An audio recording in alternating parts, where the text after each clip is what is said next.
एक किसान था जिसके दो बेटे थे। वह बहुत ही आलसी और निकम्मे थे। वह अपने पिता को कामकाज में हाथ बटाने के बजाय आलस किया करते थे, इधर उधर घूमते फिरते थे। किसान को अपने बेटों की बहुत फिक्र थी।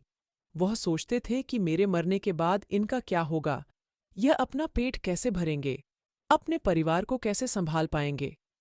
एक दिन किसान की हालत बहुत ही गंभीर थी। कहने का मतलब, किसान मरने की हालत में था।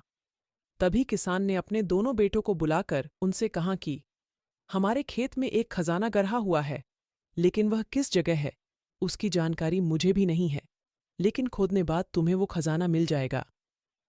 इतना कहकर किसान भगवान को प्यारे हो गए।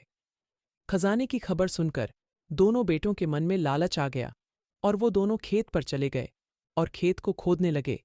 खजाने के लालच में कुछ ही दिनों में पूरे खेत को खोदने के बाद वह घर जाकर बैठ गए और वह अपने पिता को कोसने लगे।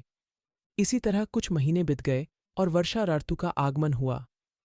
किसान के बेटों के पास पेट भरने के लिए सिर्फ एक ही जरिया था, वो है खेती। तब बाकी किसानों की तरह किसान के बेटों ने खेत में बीज बोने शुरू कर दिए।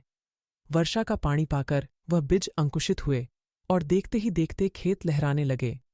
ऐसा लग रहा था कि हवा के झोंके से लहरा रहा था। यह देखकर किसान के बेटे बहुत खुश हो गए।